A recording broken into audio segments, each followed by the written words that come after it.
Hello, good morning or afternoon or whatever time it is that you are watching. Today we are going to paint heart-shaped landscapes like this one here. I also have another example with using slightly different colors here. So you can see a bit of the difference there. It just depends on your preferred color palette. You get to pick and choose and make it the way you want it to look. That one's just easier to work with, so we're going to use that one as the reference. It's a very, very basic landscape. You can always, change it up and, sorry, I'm trying to flatten it a bit. You can always change it up and make it your own. I'm going to swap out my water for clean water. I'm going to use that one still too. But we're just going to basically sketch the heart shape very, very lightly so we know where we want our paint and everything to go. And then we're going to go from there and start painting our landscape, the sky, the grass, flowers, if you'd like. And I'm painting on a watercolor paper card so that you can actually make this a Valentine's card if you wanted. You can also take regular watercolor paper and just fold it to the size that you want, cut and fold it. But they do sell pre-made cards. You can also get postcard size paper, so you can send it as a postcard. Excuse me, sorry. Completely up to you how you want to do it. But I am teaching a live class on this painting here in the next week or two in preparation for Valentine's Day here locally. So I thought it would be fun to kind of practice, warm myself up a little bit, and share the idea with you all as well. So for that class, I am giving them dot cards of paint. I don't know if you've seen these before. They're just like a dot of paint, which is plenty of paint to paint this painting probably several times over. And I used a split primary palette so that each person can pick their own colors that they're more drawn to for their painting. You don't even have to do realistic colors. You could have a pink sky. You could have you can make a sunset sky. You can make, pink grass if you so choose it. It's your painting. But so for this one, I am using a lot of Winsor and Newton colors. That's what I had a good bit of that I can spare to make the dot cards for this class. So we're using Permanent Rose, New Gamboge, French Ultramarine, Cadmium Red, Winsor Yellow, and Cerulean Blue. And these are the Winsor & Newton Professional Series. They have a Cadmium series as well, and they have similar colors. You just, for the purpose of this class, we are using warm primaries and cool primaries. So you can mix pretty much any color that you want. It's a very, very good palette for starting out if you don't want to buy a lot of colors. Does take some practice mixing the colors, but that's part of the fun, I think. So we're going to start by sketching a heart just to have the shape in mind. You can see I wasn't intentionally trying to keep it in the shape. I went outside of the shape on purpose. I wanted more of a loose feel. You can still see some of my lines here, so I would want to make them lighter for this painting, or make my paintings darker, which is possible. So I'm just going to sketch really, really lightly a heart. It does not need to be perfect, especially if we're going outside the lines, like I did with mine. If you prefer the more polished look, you can definitely keep your water and your paint within the actual shape of the heart and make it a very clear heart shape, but it isn't, it's up to you. And then on this, mine is kind of accidentally made it more half and half sky, half grass area. Typically for a nice composition, you don't want to split it in half. So you'd want to be maybe slightly above half if you want more grass than sky, and slightly below half if you want more the focus more on the sky with just a hint of grass. And I'm actually going to go a little less than half on this one. It's still pretty close to half, but the focus will be on the sky, because I think we can do a lot of fun things with that. Now my pencil line is a little dark, so I'm going to use a kneaded eraser, and I'm just going to lightly pick up some of that, enough so that I can still see the line for my painting, but hopefully it won't show through the paint as much. But you want to make sure you can still see the line. I mean, for this, you really don't have to. I mean, as long as you know the shape of a heart, you can kind of guess. But to keep it more even, the line can be helpful. Okay, and I'm using a large round 2. You can also use a quill or wash type brush, mop brush is what this one is called. You can get them in different brands. Here's another one that I have. This is a Tintoretto one. I think this came with a palette that I bought, and Princeton also makes several. Anyway, but these are really great for just laying down water. We don't really need one quite this big for this space. You can also use a flat wash brush. I don't use the flats as often, but some people like those. It may be harder to get that shape here, so I'm just going to use this round because I don't need to wet a big space. And I'm going to lay down water and then drop in my sky colors. So before I actually lay down the water, I'm going to go ahead and get my paint ready to go.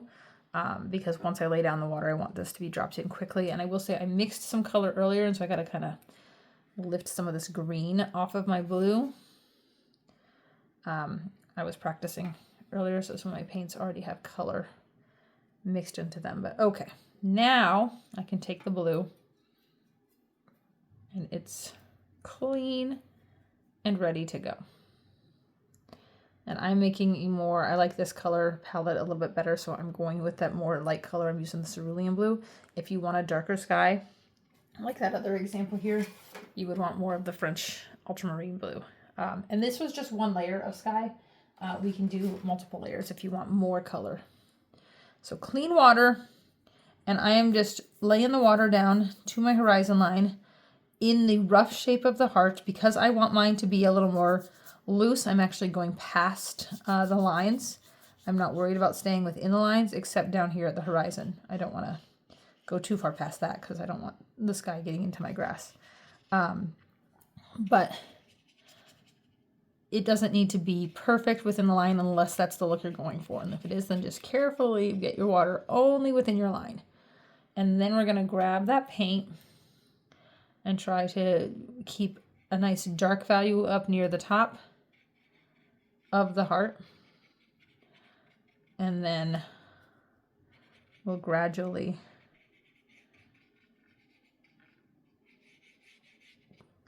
get a little less color on here as we get near the horizon line. And actually in this one, you can see I used a little bit of pink to make it more like not really a sunrise, but just a hint of pink, hint of color in that sky. And so I start with the pink down at the horizon line, and I'm mixing in, or I'm adding in just a little bit here and there, a line there, here, a line there. You don't want to mix too much unless you're wanting your sky to be purple, because if you're mixing the blue and the pink together, it will start to look a little purple.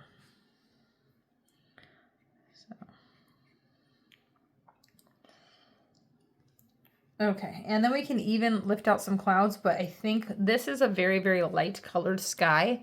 So I'm going to actually let it dry a bit and then do another layer on top to build up that color a little bit better. And I don't think I mentioned this before, but I will say that these were the blues that I had available to me for the specific project. But both of these blues do kind of granulate a little bit. You can see here where the color is kind of like separating, and it gives a nice little texture there. I personally love granulating paints. I love when they separate and create that texture. But if that's not something you want, especially with a sky when you usually want a more smooth color, you may want to choose a different color that does not separate or granulate as much. I think like a Daniel Smith Phthalo blue might be a better blue for that. I just didn't use those paints this time. So we're going with what we have. And I don't mind texture. I love texture. Even in the sky, I really don't mind having some texture in the sky. So it's entirely stylistic and up to you. Okay. Now, while that's drying, I'm going to go ahead and work a little bit on the grass. And the grass is especially great. Like having some of that texture is wonderful for grass because it makes your job a little bit easier.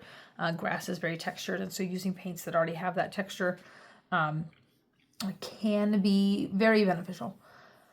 And so I'm just going to lay down the color. I'm not going to wet the background this time because I want to see the brush strokes and more of the texture, and I'm not concerned about trying to get the color to blend evenly. I will say if your sky is still wet and your horizon line, like when you're painting the green, if it touches it, that's okay if you don't mind. Like if you plan on putting these bushes in and you don't mind having a sort of like misty feel in the background, that's actually very, very helpful in landscapes to have the atmospheric perspective.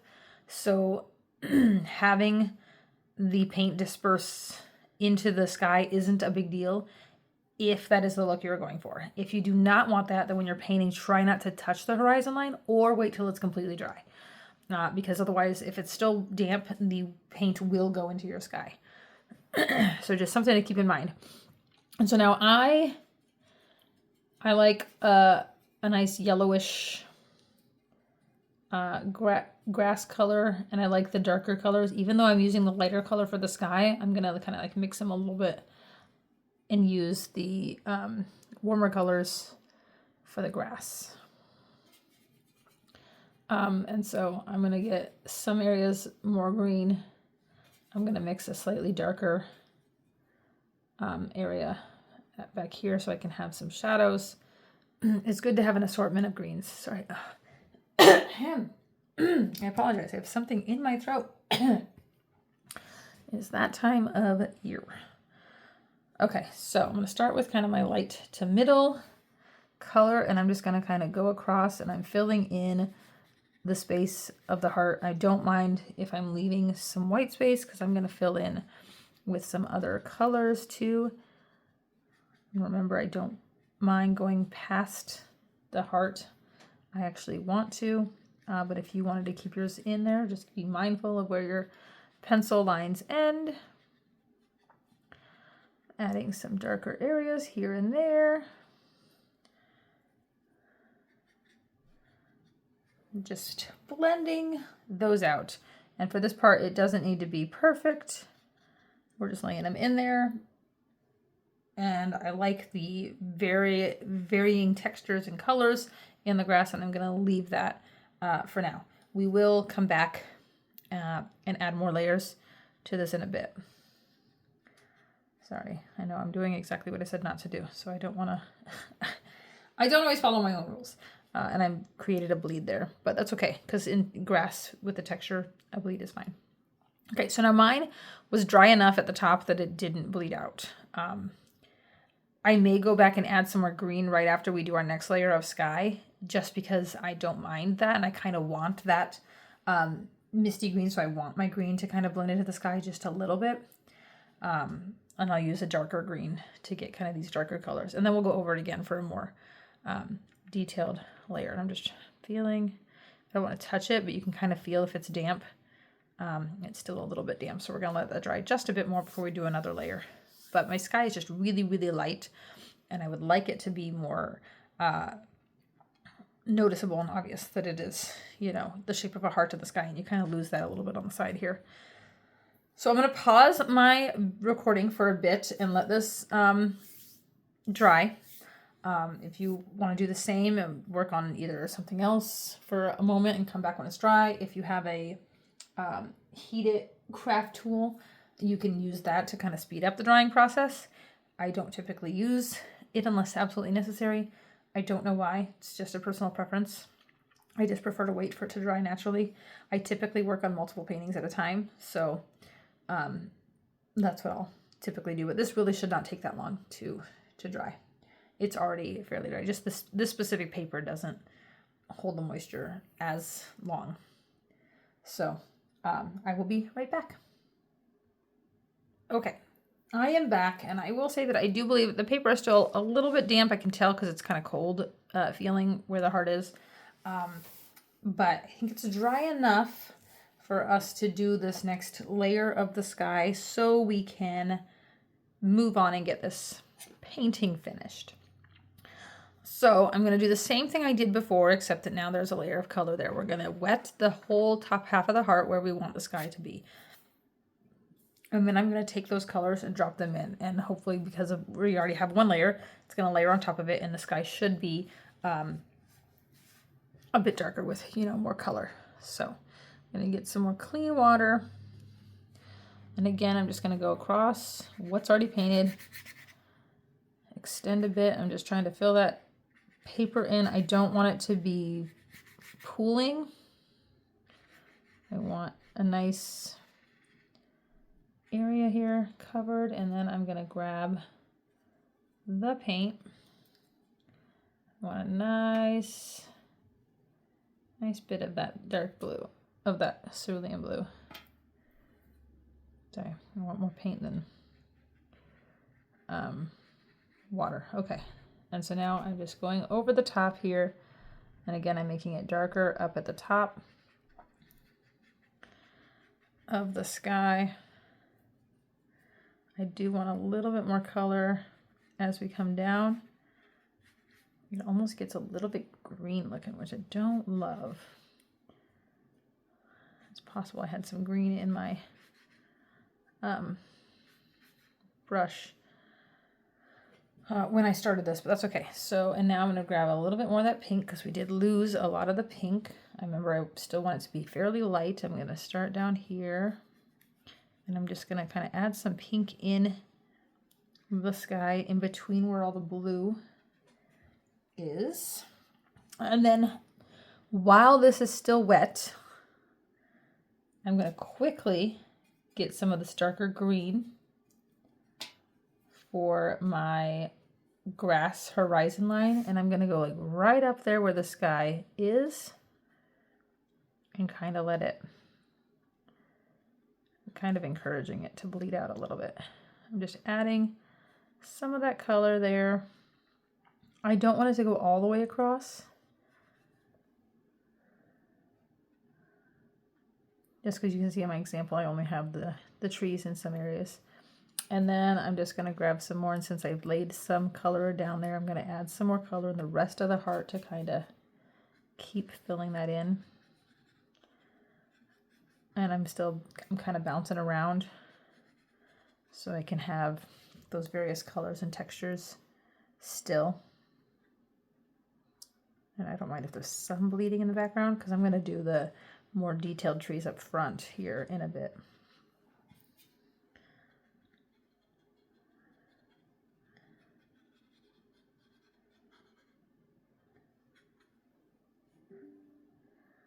Okay, and then I'm just going to use a damp brush to kind of lift up a little bit of the color in some spots, just to have more texture and interest in it.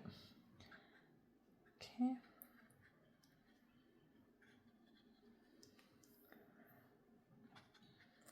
Especially down here where we're going to end up putting those flowers. If you want flowers, you do not have to have flowers. Okay, and so now we are going to let this dry again because we need the sky and the grass to be dry for us to do the next section. And I will just point out that you can see that even though I'm doing the same basic techniques to go through, these paintings by themselves, and I'm using some very similar colors, look very different. Like this one, I had a lot more of the yellowish green in that grass. And this one has gotten a lot more green, and even my sky is a little bit darker. I don't think I did 2 layers in the sky there, and so that makes a big difference. I didn't do very much of the misty trees in the distance, and honestly, it would look really, really nice if we don't add the trees and bushes that are more detailed there. Like that looks, I really like how that looks, where it blends into the sky and it's just kind of misty and away. And so if you have that same effect on your paper and you like it, then by all means you can keep that. You don't have to add in the trees later. But regardless of whether we're adding them or not, we will come back in just a bit to do that. I'm just going to pause my video again for a bit while I let this dry completely. And when it's ready, I will be right back and we'll do those trees if we want. And we'll do the flowers. Oh, I meant to say, and I forgot, we'll see if we have time, if it's dry enough. I'm going to wet my brush. Sorry, I want to make sure you're seeing. And then I'm dabbing it on my paper towel quite a bit. I want to make sure it's clean, but then I want to make sure that it's just damp and not dripping wet. And then I can lift out some clouds if I wanted, by just rubbing the brush on the paper. And because we darkened the sky a bit, it's a little bit easier to see than it would have been before. We can even add one down here. It'll be a little harder to see, but that's okay. It's still in there.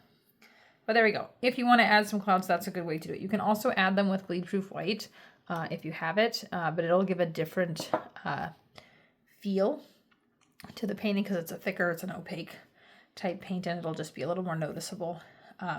If the lifting works, it's my preferred method for adding clouds on this type of painting. You can also use paper towel to lift. I don't have paper towel. I usually use my cloth, and it can be a little dirty at times, and I don't want to put it on my painting and risk adding color where I don't want it. But we can explore that some more in another video if that's something that interests you. But I'm going to pause my video. Sorry, I talk a lot. I apologize. I will be back when it's ready, when it's dry, and we're ready for the next step. Okay, I'm back. It is mostly dry. Dry enough at least that we can work on the next steps, which are just the tree, bush things if you would like, and then flowers. And again, you don't have to add any of this stuff. This right here is a perfectly fine painting. I actually really, really like how those looked with the blending, and I'm tempted to not add the trees on top, but I'm going to, because that's how the original painting was planned to be. I might not cover all of them. I might just put a few in the front and then have some be in the distance. So it won't look quite the same. But that way you can still see how to do that if you want to add trees to yours. Yours may not look like this, and you may need to add the trees, or not necessarily need, but want to. And so I'm going to show you how I do that. And then we will also add in the grasses and flowers at the front of the heart. Because I just feel like for Valentine's Day and landscapes, there's got to be some flowers in there. Okay, so I'm mixing another dark green with my blue and the yellow. I'm using a liner brush now, so I can get really, really fine points there. And then if it kind of depends on if you want them to look like pine trees or kind of just like bushes. Like these ones I think are more like kind of like the deciduous trees, full of leaves and stuff, or even like bushes. It's really hard to say. I didn't really make it super obvious, and I'm just kind of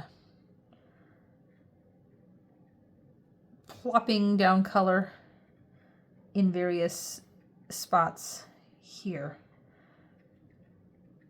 And it just fills in that space. And you want to vary the height and even like the texture, the darkness. You want to have some areas that are darker than others, some that are lighter, to give the idea of shadows and whatnot. All right, and like I said, I want to leave some there like it's in the distance. Those ones are further back and we can't see all the detail. And then kind of the same over here. I'm going to add some, and I'm just blobbing color in, moving it around, kind of scribbling with the color actually. You just want to see those individual shapes here and there, and add in, like I said, some darker bits in some areas because there will be more shadow in some spots compared to others.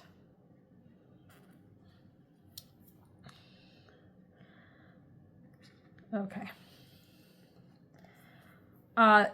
So that's our trees, bushes, whatever you want to call them. It's really honestly kind of hard to say. You could even kind of like use just water and kind of blend some out, rough it up a little bit, lift some color here and there. Oops, that was too much, and I will use that briefly. Woo! Added too much and I lost some of that, so I'm just going to add some of that back in. And it's okay because it's going to add some texture to it, and I'm fine with that. So before I mess that up any further, let's go down toward the bottom, and I'm still using a kind of darker green because I want it to stand out in front of the rest. And I'm just going to do little like wispy bits of basically like flower grassy stalks that I can add the flowers to in a bit. And so I'm doing assorted colors of those. I want some to look like they're in front, some to look like they're behind. Basically look like it's filling this bottom area. You could put them off to one side, you can put them off to the other. You don't have to include them, oops, at all. I do that so often. I'm just happy that it didn't land on the painting and leave a stray mark somewhere. That has happened far too many times. I don't know how I lose control of my brush, but there we go. Okay, but we're filling in this area with leafy bits that we can add our flowers on. And if you want, you can even make them like kind of come off the page, or off the heart, I should say. They're just filling in this bottom area.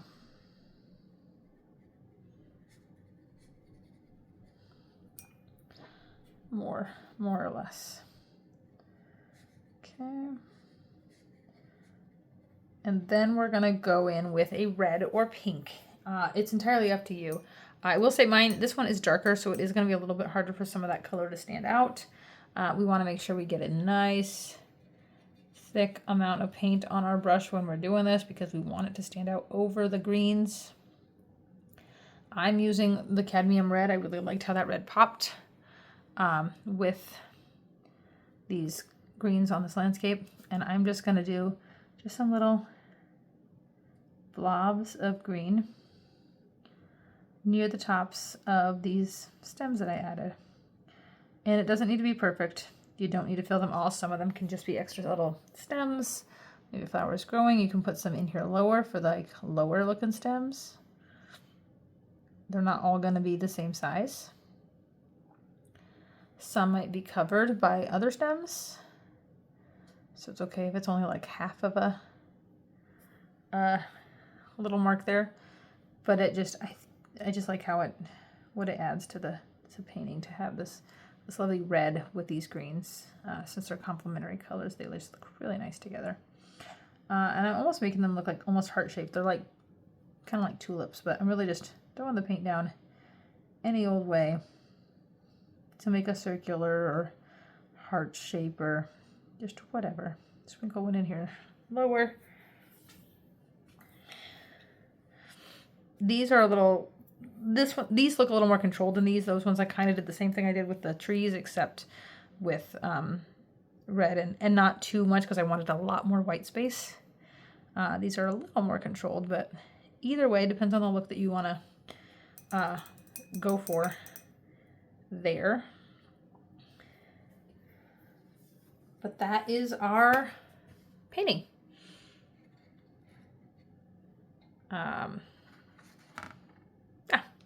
I hope you had fun. I would love to see what you have come up with. If you feel like sharing, you can share. Honestly, I don't know if you can add pictures in comments on YouTube. I'm still learning YouTube. But you can share with me at my Instagram at crystal.kennedyart. I would love to see how your heart landscapes turn out. And Still working on ideas for what I'm going to do for our next video, but remember I'm trying to do more of a 1 to 2 videos per month that's a little more manageable for me for now. But if you enjoyed this, I would love to hear. And if there's anything that you specifically would like to see more of, please let me know. I want to make sure that these videos are useful and helpful for you. All right. Thanks, y'all. See you next time. Bye.